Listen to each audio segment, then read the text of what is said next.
বলছে তুমি না বলছো বেল্লালকে স্বামী রূপে গ্রহণ করবে।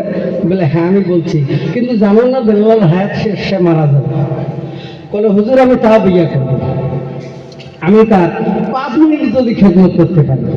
সঙ্গে সঙ্গে নবী পাক বেল্লালের সঙ্গে এবার বিয়ে দিল। দেওয়ার পরে আদাসের আঠা দিলেন। আদাসের আঠা দেওয়ার পরে সঙ্গে সঙ্গে বাসর ঘরে গেল, এই রুটি 4খানা বানাইলো।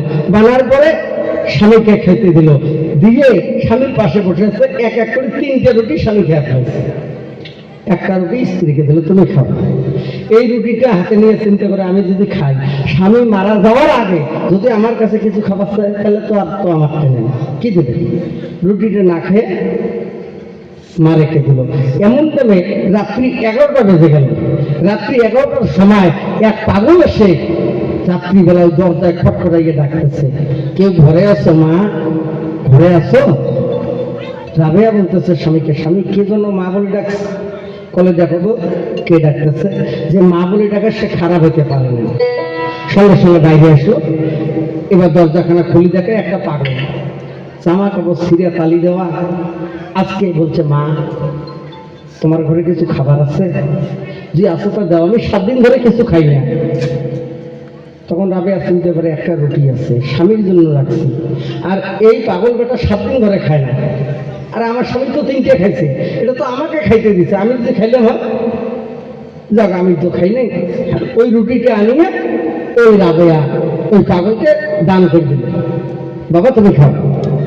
এই পাগল এই রুটিটা নিয়ে অর্ধেকটা খাইছে, অর্ধেকটা এখনো খায় নাই, বাকি আছে। এমন দেবে দেখে ওই মেয়েটা চোখের পানি ছেড়ে কাঁদতেছে। পাগল ওই রুটিটা দেখে বলছে মা আমি আর খাবো না। বলে কেন? বলে তুমি আমাকে রুটিটা দিয়ে তুমি কাঁদতেছো, তোমার মনে হয় পেটে ক্ষুধা আছে, আমি আর রুটিটা খাবো না। তখন বলছে বাবা সেজন্য নয়, এই রাত্রি 11টা বেজে গেছে, রাত্রি 12টার পরে আমার স্বামী মারা যাবে, সেই দুঃখে কাঁদতেছি। কি তোমার স্বামী মারা যাবে? দাঁড়াও। রুটিটা রেখে আল্লাহর কাছে হাত তুলবে। এমন ভাবে আল্লাহ পাক মালিকুল মউত আজরাইলকে ডাক দিয়ে বলতেছে, আজরাইল তুমি আর দেরি করো না, যাও। এই মুহূর্তে রাত্রি 12টা পার হয়ে গেছে, সময় হয়ে গেছে, তুমি যাও বেল্লালের জীবনটা কাগজ করে নিয়ে আসো। কিন্তু একটা কথা সাবধান, বেল্লালের মাথাটা তার স্ত্রীর এই চৌরির মধ্যে রাখা আছে, ডাইন জামুতে রাখা আছে।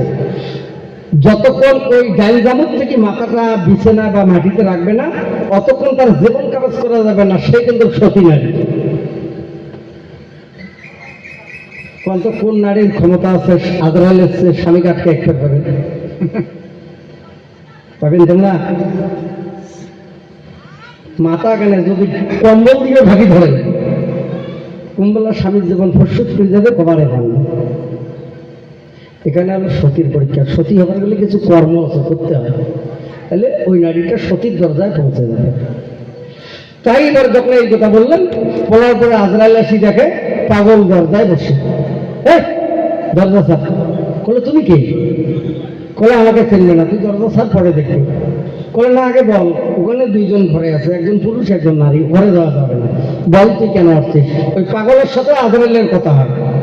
আজরাইল এখন বলতেছে আমার নাম আজরাইল, আমার নাম মালিকুল মউত, মানুষের জীবন কাগজ করি।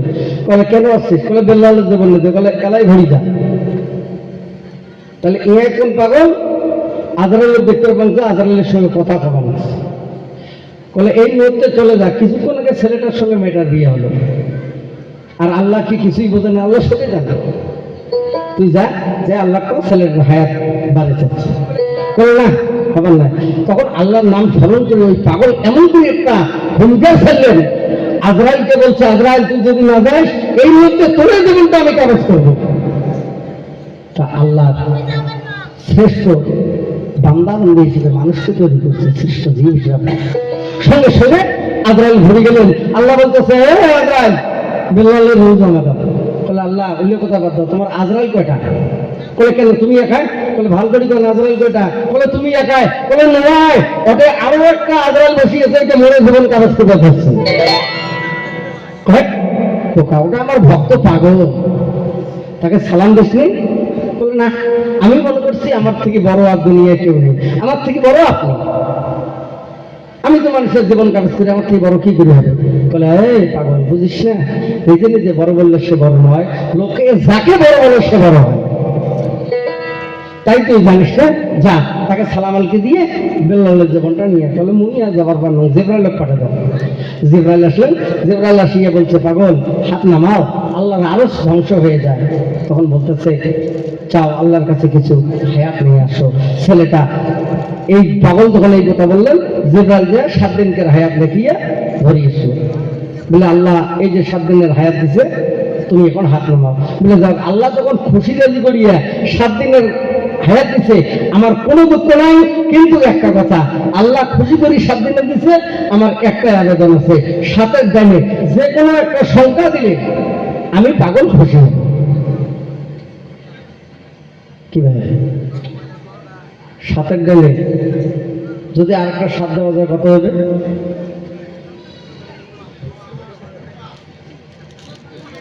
7 দিনে আর একটা 7 দিলে 70 হয়, 77, 6 দিলে 76, 5 দিলে 75, 4 দিলে 74, 3 দিলে 73, 2 দিলে 72, 1 দিলে 71, 0 দিলে 70।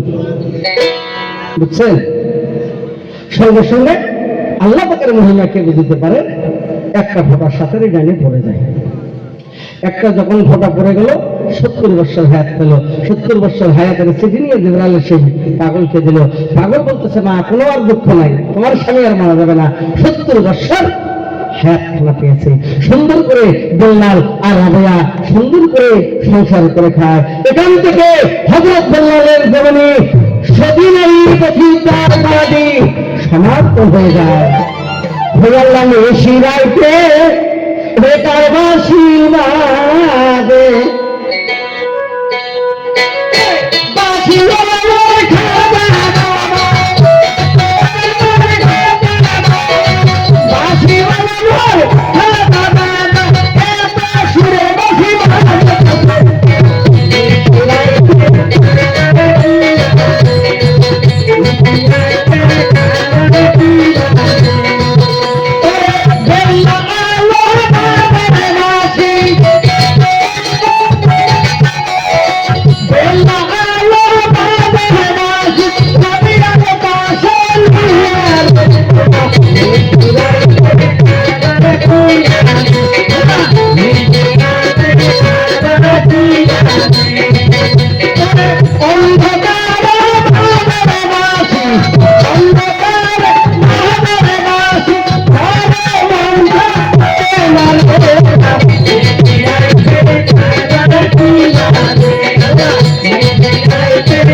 বন্ধ ভিডিও বন্ধ।